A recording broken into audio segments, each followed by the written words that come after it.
दोस्तों 30 डेज के advance spoken English course में आप सभी का स्वागत है। दोस्तों आज है डे 2 जहां हम बात करने वाले हैं मॉडल्स की। हाँ दोस्तों, मॉडल्स हमारे इंग्लिश स्पीकिंग का बहुत इंपॉर्टेंट हिस्सा होता है। अगर आपने सही तरीके से मॉडल सीखा है, अगर आप सही तरीके से मॉडल्स का इस्तेमाल करते हैं तो आपकी इंग्लिश नेक्स्ट लेवल पर होगी। लेकिन आपने अगर मॉडल को सही तरीके से नहीं समझा है तो आपके मोस्ट ऑफ जो सेंटेंसेस हैं वहां आएगी प्रॉब्लम। आप बोलना कुछ चाहते हो और मीनिंग कुछ और ही निकल जाएगा। जैसे मैं कार चला सकता हूं, I can drive car, I may drive car, I might drive car. तीन ऑप्शन है, अब तीनों में से आप कौन सा चुनेंगे? अगर आप कैन चुनते हैं मतलब आप 100% श्योर हो, आपको कार बहुत अच्छे तरीके से चलानी आती है। अगर आपने मे को चुना मतलब कि आप 50-50% श्योर हो, हाँ ठीक ठाक है, छोटी मोटी गलियों में चलाया है मैंने, बड़े हाईवे पे नहीं चलाया शायद। और माइट का मतलब मैंने सिर्फ कार चलाते देखा है या मोबाइल वीडियो गेम में चलाया है, एक्चुअल कार नहीं चलाई है। तो इन तीन वर्ड्स को अगर आपने सही तरीके से इस्तेमाल नहीं किया तो आपकी इंग्लिश फिर आप समझ सकते हो मैं क्या बोलने वाला हूं। दोस्तों वैसे ही चाहिए के लिए हम शुड का इस्तेमाल करते हैं, लेकिन चाहिए था, कर सकता था, करना चाहिए था, इन वर्ड्स की भी इंग्लिश आज हम सीखने वाले हैं।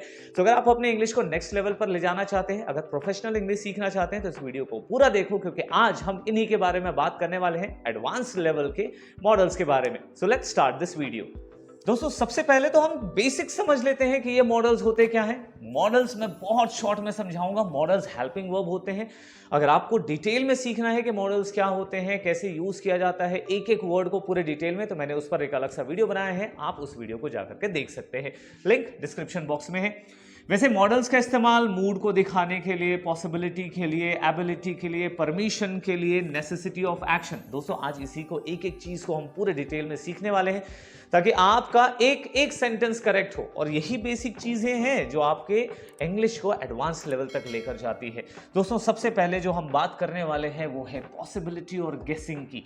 अगर आप कुछ भी गेस कर रहे हो ना, वो शायद ट्रैफिक की वजह से लेट होगी, इस वजह से खाना खराब हो गया होगा, इस वजह से हमारी गाड़ी बंद हुई होगी, तो ऐसे कंडीशन में आप वर्ड्स यूज करोगे माइट का, कुड का और मे का। इन तीनों ही वर्ड्स का इस्तेमाल किया जाता है, कभी भी पॉसिबिलिटी बताने के लिए या फिर गेस करने के लिए। चलिए एग्जांपल्स में देखते हैं।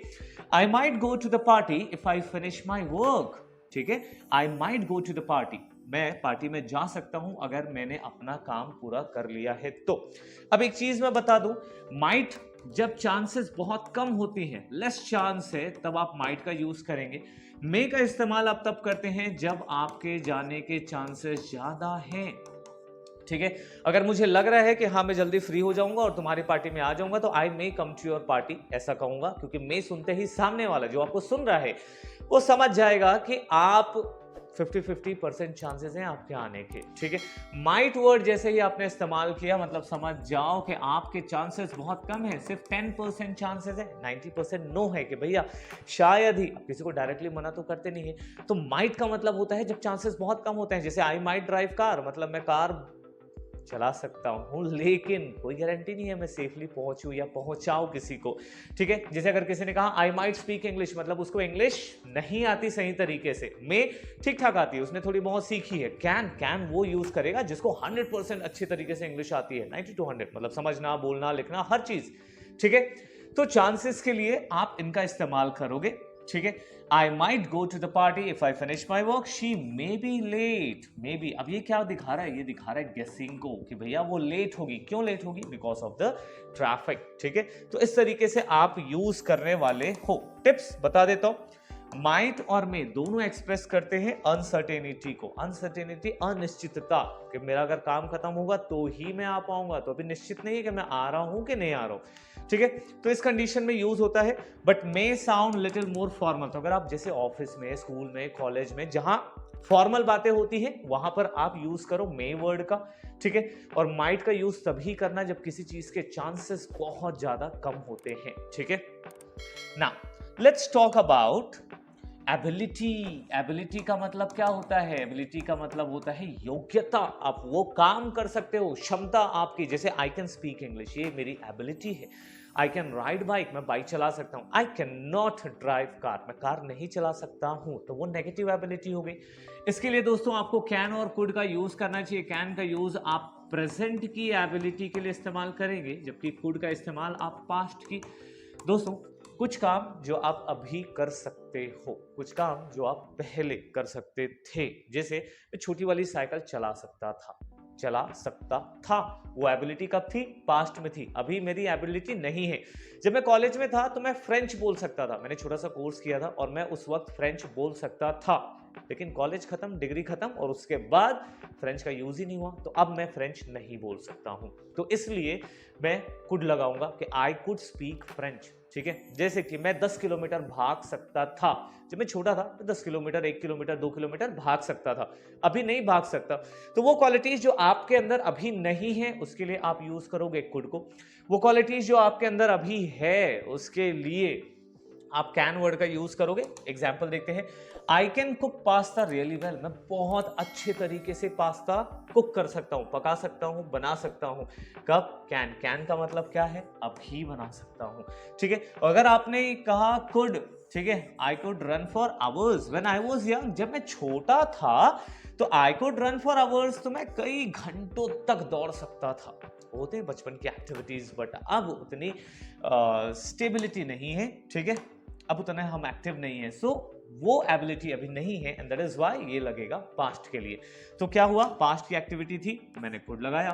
ठीक है, और प्रेजेंट की एक्टिविटी थी तो मैंने लगाया कैन का। I hope this is clear. इस चीज को आपको ध्यान में रखना है। ऐसा कोई काम जो आप कर सकते हो, प्लीज एक कमेंट करके बता दो। कैन लगाओ या कुड लगाओ जो आप पहले कर सकते थे, अभी नहीं कर सकते हो। ठीक है, जैसे I can sing, I can dance, मैं डांस कर सकता हूं, मैं गाना गा सकता हूं, इस तरीके के सेंटेंसेस। ना परमिशन, कभी भी परमिशन चाहिए तो कैन, कुड और मे, ये तीनों वर्ड का इस्तेमाल होता है। लेकिन ध्यान रखा जाए, जब हमें ग्रामर की किताबों में सिखाते हैं तो हमें परमिशन के लिए एक ही वर्ड सिखाया जाता है, मे का इस्तेमाल। मे को यूज करो, मे आई कम इन मैडम, मे आई गो आउटसाइड। ये स्कूल में हम बहुत ज्यादा यूज करते हैं, लेकिन हम कैन और कुड के हैबिचुअल नहीं है। आज ध्यान रख लो कि आज कैन और कुड को भी आपको ध्यान में रखना है। ठीक है, कैन के लिए मैं पहले ही बता दूं, ये थोड़ा सा इनफॉर्मल यूज होता है, जिसे मैंने यहां पर यूज किया है कैजुअल। दोस्तों से बात करनी है, अजनबियों से बात करनी है, तो वहां पर आप यूज करिए कैन का। जैसे, क्या मैं तुम्हारी पेन ले सकता हूं? आपने अपने दोस्त से पूछा तो can I take your pen. ठीक है, क्या तुम मेरे लिए किताब ला सकते हो? Can you bring a book for me. ठीक है, या क्या तुम ये टेबल मेरे लिए साफ कर सकते हो? Can you clean this table. तो जब आपको कैजुअल बात करनी है, इनफॉर्मल बात करनी है, तब आप यूज करो कैन का। May I use your phone for a minute. जब आप पोलाइटली किसी से बात करोगे, जब आप फॉर्मल तरीके से किसी से बात करोगे, जैसे आप कहीं बाहर गए, कोई स्ट्रेंजर है, आप रेस्टोरेंट में बैठे हो, या फिर आप कोई होटल में चेक इन कर रहे हो, आप कहीं बाहर हो, किसी शॉप में हो, ऑफिस में हो, तो उन जगहों पर आपको मे वर्ड का यूज करना चाहिए। देखो कितना पोलाइट लगता है, may I use your phone for a minute. क्या 1 मिनट के लिए मैं आपका फोन इस्तेमाल कर सकता हूं? जब आप इस टोन से, जब आप पोलाइट तरीके से बात करोगे, तो आपको फॉर्मल वर्ड के लिए मे का यूज करना पड़ेगा। ठीक है, जैसे hey could I borrow your book. Polite and soft. जब इससे भी ज्यादा और पोलाइट जाओगे, किसी से हेल्प लेनी हो, किसी का कोई सामान लेना हो, उस वक्त पर आपको यूज करना चाहिए कुड को। I hope this is clear. ठीक है, कुड का इस्तेमाल जब हम कहते हैं ना अल्ट्रा आपको जाना है, फॉर्मल या पोलाइट होनी है, तो कैन कैजुअल है, चलते फिरते किसी को भाई तेरा फोन यूज कर लूं क्या, तो can I use your phone. ठीक है, यही बात आप अपने बॉस से, टीचर से, पेरेंट्स से, रिलेटिव से बात करोगे तो आप यहां पर यूज करोगे may I use your phone. Hey buddy, may I use your phone. तो आप जब लोगों के साथ फॉर्मल होते हो, पोलाइट तरीके से बात करते हो, तो मे वर्ड का इस्तेमाल करो। कुड का इस्तेमाल जब इससे भी और ज्यादा फॉर्मल हो जाते हो, बहुत फॉर्मेलिटी की जहां पर जरूरत होती है, वहां पर आप कुड वर्ड का यूज करते हैं। I hope this is clear.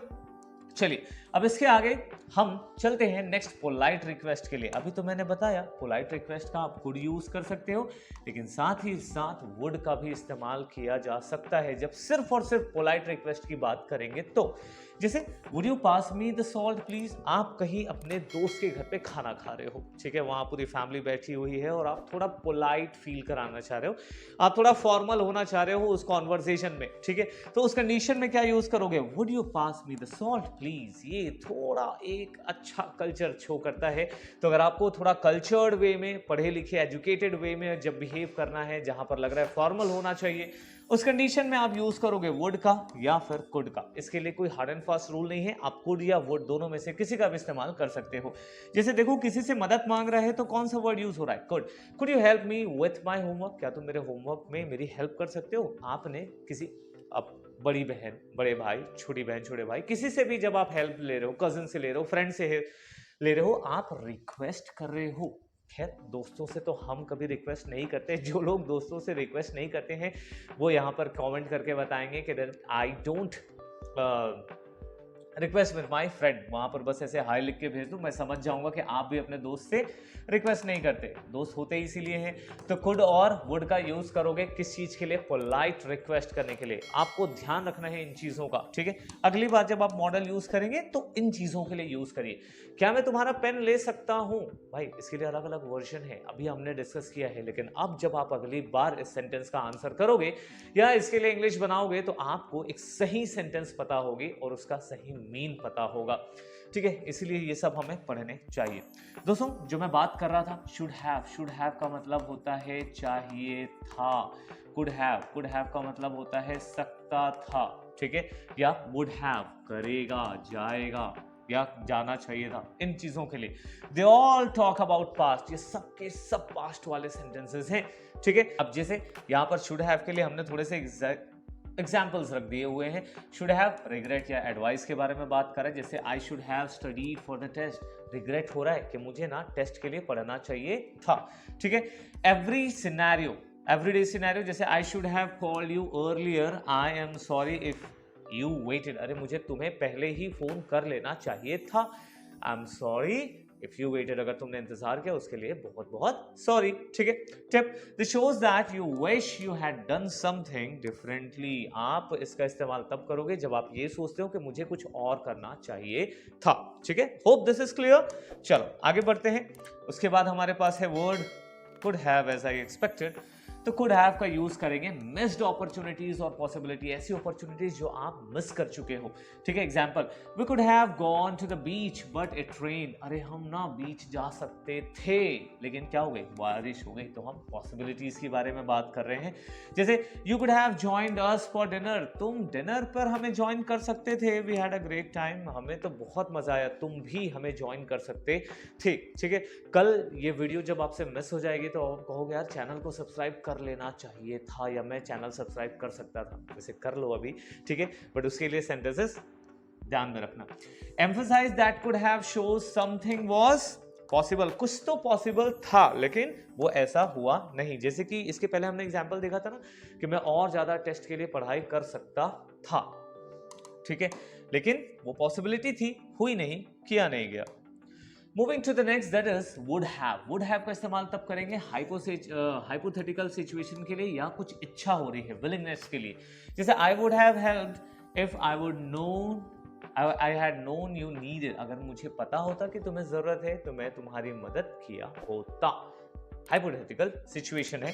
जैसे she would have come to the party but she was feeling sick. अरे, वो पार्टी में आई होती, she would have come to the party but she was feeling sick, क्योंकि उसको ठीक नहीं लग रहा था तो वो नहीं आई, ठीक है?